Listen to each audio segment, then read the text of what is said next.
الحمد لله رب العالمين والصلاة والسلام على سيد الأنبياء والمرسلين أما بعد فأعوذ بالله من الشيطان الرجيم بسم الله الرحمن الرحيم قال الله تعالى إنما يخشى الله من عباده العلماء وقال أيضا هل يستوي الذين يعلمون والذين لا يعلمون صدق اللہ العظیم۔ اللہ تبارک و تعالیٰ کا بڑا فضل کرم اور احسان ہے کہ اس پرفتن دور کے اندر اللہ تبارک و تعالیٰ نے ہمیں دین کے اور اسلام کے نام پر یہاں پر جمع کیا ہے۔ چھٹی کا دن ہے، سارے کوئی سو رہا ہوگا، کوئی اپنی دنیاوی کام میں مصروف ہوگا، لیکن ہم اور آپ پورا ہفتہ دینی تعلیم میں مشغول ہونے کے ساتھ ساتھ اللہ تبارک و تعالیٰ نے اس دن کو بھی دین کے نام پر ہمیں بیٹھنے کی توفیق عطا فرمائی۔ الحمدللہ علی ھذا ونشکرہ شکرا کثیرا۔ کچھ موضوعات ایسی ہیں جن کے حوالے سے اگر طالب علمی کی زندگی میں رہنمائی ہو جائے تو بہت سارے مسائل خود حل ہو جاتے ہیں یا آسانی سے حل ہو جاتے ہیں، لیکن اگر انہی باتوں کی رہنمائی طالب علمی کے زمانے میں نہ ہو اور پھر زندگی کے راہوں میں ٹھوکریں کھاتے ہوئے سمجھ آئے تو سمجھ تو آ جاتا ہے، حل نکالنا مشکل ہو جاتا ہے۔ آپ کو دور حدیث کے بعد پتہ چلے کہ مجھے یہ کام زمانے طالب علم میں کرنا چاہیے تھا تو کیسے کرو گے؟ آپ کو مدرس بننے کے بعد پتہ چلے کہ مجھے یہ کام کرنا چاہیے تھا تو کیسے کرو گے؟ اس لیے آج کی مجلس میں یہ مختلف متفرق باتیں ہیں، یہ وہ باتیں ہیں جو اولا سے طالب علم کو ذہن میں رکھنی چاہیے، اس کو سمجھ آنا چاہیے تاکہ اس کی آنے والی زندگی کامیاب ہو۔ مجموعی طور پر ہمارے آج کی باتوں کا عنوان یہ ہے کہ ایک طالب علم کو زمانے کے تقاضوں کے لیے تیار رہنا چاہیے۔ ایک طالب علم کو زمانے کے تقاضوں کے لیے تیار رہنا چاہیے۔ اس حوالے سے ہم آپ کو باتیں بتائیں گے۔ باقی نحو ہے، صرف ہے، فقہ ہے، یہ تو آپ پڑھتے ہیں اور یہی اصل مقصد ہے، لیکن اس کے ساتھ اضافی کچھ ایسی چیزیں ہیں جو اگر ہم درسی اوقات کے علاوہ کوئی اور وقت دے دیں، ہر دن 15 منٹ دے دیں، 20 منٹ دے دیں، 30 منٹ دے دیں تو وہ ہم سیکھ جائیں گے۔ سب سے پہلی بات یہ ہے کہ زمانے کا سمجھنا کیوں ضروری ہے۔ آپ کے لیے اس زمانے کا سمجھنا کیوں ضروری ہے، زمانے کے تقاضوں کو سمجھنا کیوں ضروری ہے۔ پہلی بات یہ ہے کہ اگر ہم آپ سے پوچھیں گے کہ آپ مدرسے میں کیوں آئے ہیں، آپ کہیں گے ہم مدرسے میں اس لیے آئے ہیں کہ ہم خود بھی دین سیکھیں، دوسروں کو بھی سکھائیں، یعنی خود اپنے آپ کو ہم عالم بنائیں، عالم بعمل بنائیں اور اس کے بعد دوسروں کو سکھائیں، دوسروں کی رہنمائی کریں۔ تو دوسروں کی شرعی رہنمائی، معاشرتی رہنمائی اور حالات کے مطابق رہنمائی اسی وقت ہو سکتی ہے جب آپ زمانے کے تقاضوں سے واقف ہوں، وقت کے چیلنج سے آپ آگاہ ہوں کہ آج کا زمانہ مجھ سے کس چیز کا مطالبہ کر رہا ہے۔ تو اس وجہ سے وقت کو اور حالات کو سمجھنا بہت ضروری ہے۔ دوسرے نمبر پر اگر آپ چاہتے ہیں کہ مستقبل میں دین کے داعی بنے، دین کی طرف لوگوں کو بلائیں، تو اس کے لیے ضروری ہے کہ جو باتیں ہم آپ کو آگے بتا رہے ہیں وہ آپ کے اندر ہو، آپ مکمل تیاری کر کے گئے ہوں، جس قوم سے آپ مخاطب ہوں گے ان کی زبان آپ کو آتی ہو، ان کے طور طریقے سے آپ آگاہ ہو، ان کی سوچ سے آپ آگاہ ہو۔ تو اس لیے بھی آپ کو بطور ایک داعی کے وقت کے تقاضوں کو سمجھنا اور اس کے مطابق تیاری کرنا آپ کے لیے ضروری ہے۔ تیسرے نمبر پر نوجوان نسل کے سوالات کے جوابات۔ آج کے مادیت کے دور میں، الحاد کے دور میں نوجوانوں کے ذہن میں طرح طرح کے سوالات آتے ہیں، طرح طرح کے سوالات آتے ہیں۔ کسی کا آدھا بیان سن لیا، کسی گمراہ فرقے کا بیان سن لیا، کسی غلط مذہب کے کسی بڑے کا بیان سن لیا، اب اس کے ذہن میں اشکالات پیدا ہو گئے، اسلام کے حوالے سے شبہات پیدا ہو گئے۔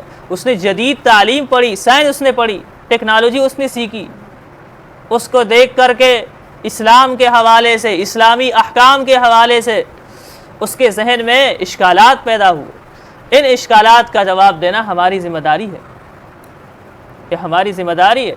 یہ اسی وقت ہوگا جب ہم ان کے فکر سے، ان کے سوچ سے آگاہ ہوں۔ اس لیے بھی ہمیں زمانے کو سمجھنا چاہیے، زمانے کو سمجھنے کی ضرورت ہے۔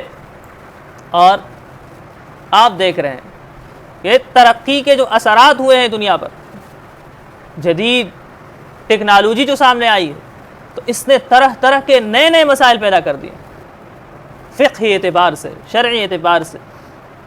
اب آپ دیکھ رہے ہوں گے نئی نئی چیزیں، نئی نئی کرنسیاں آ رہی ہیں۔ اگر آپ سے کوئی کرپٹو کرنسی کا کیا حکم ہے تو آپ کو پتہ ہی نہیں کہ کرنسی کیا چیز ہے، تو آپ کیا حکم دیں؟ اگر آپ کے پاس کوئی سوشل میڈیا کے پلیٹ فارم کا مسئلہ لے گا، اس کی کمائی حلال ہے کہ حرام ہے، آپ کو پتہ نہیں کیا چیز ہے، پتہ ہی نہیں اس چیز کی حقیقت کا، اس چیز کس لیے بنی ہے، کیوں بنی ہے، کس طرح کا کام کرتا ہے، تو آپ سمجھیں گے۔ جدید چیزوں کو سمجھنا، آپ کو پتہ ہے عالمی زبان انگلش ہے، انگلش ہمیں آتی نہیں، بلکہ آج تو پاکستانی لوگ طلاق بھی انگلش میں دیتے ہیں۔ اب اس کو پھر سمجھنا کہ جو اس نے طلاق دیا ہے یہ طلاق رجعی ہے، یہ طلاق قطعی اور وہ طلاق بائن ہے، تو یہ چیز ہے۔ جب ہمیں الفاظ کا پتہ نہیں ہے، ان کے معانی کا پتہ نہیں ہے، تو کیسے ہم حکم جاری کریں گے؟ تو اس لیے زمانے کے جو علوم ہیں جن کا سمجھنا، سارے علوم نہیں، سارے علوم تو ہم دین نہیں سیکھ سکتے، لیکن جو ہنر اور فنون ہے جن کا سمجھنا ایک طالب علم کے لیے ضروری ہے، تاکہ مستقبل میں وہ ایک ایسا عالم دین بنے جو اپنے قوم کی رہنمائی کر سکے، تو اس کے لیے ضروری ہے کہ ہم پھر یہ چیزیں سیکھیں۔ اور 5ویں نمبر پر اس وقت جو جدید چیلنج کا ہمیں سامنا ہے، اسلام پر یہ الغار ہے، فکری الغار ہے، معاشرتی الغار ہے، سیاسی الغار ہے، تو ان کا جواب دینے کے لیے ہمیں اس اسلحہ سے لیس ہونا ضروری ہے، ہمارے پاس وہ اسلحہ ہونا ضروری ہے جس کو ہم استعمال کر کے جواب دے سکیں۔ اور یہ اسی وقت ہوگا جب ہم زمانے کے حالات سے آگاہ ہوں گے، جب ہم زمانے کے تقاضوں سے آگاہ ہوں گے اور ان کے مطابق ہماری تیاری ہوگی۔ اسلامی فکر، الغزو الفکری، نظریاتی جنگ، ہمیں نظریاتی جنگ کا پتہ ہی نہیں کہ کیا چیز ہے۔ وہ تو اللہ تبارک و تعالیٰ اسماعیل ریحان صاحب کو خیر عطا فرمائے 2 کتابیں لکھ کر کے کچھ نہ کچھ بتا دیا، اور تو کسی کو پتہ ہی نہیں کہ کیا چیز ہے۔ نظریاتی جنگ کے اصول اور نظریاتی جنگ کے محاذ، بس اور تو کچھ نہیں ہے ہمارے پاس۔ حالانکہ بہت بڑا ایک فکری مکتب ہے، ایک فکری میدان ہے یہ، اسلام پر کس طرح فکر حملے کیے گئے۔ آج آپ دیکھ رہے ہیں مسلمان مظلوم ہیں، ہاں، اور 35 لاکھ یا 40 لاکھ سارے یہ ظالم غاصب لوگ ہوں گے، انہوں نے 1.5 ارب سے زیادہ لوگوں کو مقہور کر کے رکھا ہوا ہے۔ یہ اسلحہ کی بنیاد پر نہیں ہو سکتا۔ وہ تو ایک مفکر نے کہا تھا کہ اگر سارے مسلمان گلاس میں پانی بھی ڈالے اور اسرائیل پر پھینک دے تو وہ طوفان میں بہہ جائے گا۔ اسلحہ کی بنیاد پر وہ ہم سے نہیں جیتا ہے، اس نے ہمارے فکروں کو غلام بنایا ہے، ہمارے ذہنوں کو غلام بنایا ہے، اس طریقے پر وہ ہم پر غالب آیا۔ اس نے ہمیں پڑھا، پھر ہمیں سمجھا، پھر ہمارے ترقی کے راز کو دیکھا، ہمارے انحطاط کے اسباب کو دیکھا، تو ترقی کے جتنے اسباب تھے ان کو ختم کرتا گیا، اور ہمارے زوال کے جو اسباب تھے ان میں اضافہ کرتا گیا۔ آج صورتحال یہ ہے کہ سب کچھ ہونے کے باوجود بھی ہم غصہ، ان کا غصہ اس سے لے، ہماری مثال سمندر کے جاگ کی طرح ہو گئی ہے۔ کیا فائدہ ہے؟ کوئی فائدہ نہیں ہے۔ نمبر 6 ہے کہ امت کی معاشرتی اور صحیح رہنمائی اگر ہم کرنا چاہیں، آپ رہنمائی کرنا چاہتے ہیں، آپ داعی بھی نہیں ہے، کچھ بھی نہیں، لیکن آپ سے کوئی سوال کرتا ہے، آپ رہنمائی کریں گے اس کی، تو کیسے کریں گے؟ آپ ان جو خاندان اور جو لوگ اسکول کالج سے وابستہ ہیں، جدید تعلیم سے آراستہ ہیں، ان کی آدھی باتیں انگلش میں ہوتی ہے، نہیں ہونی چاہیے، نہیں ہونی چاہیے، وہ تو ہے، لیکن ایک چیز جب آ گئی ہے تو بطور واقعہ تو آپ اس کو دیکھ رہے، تسلیم کر رہے ہیں نا۔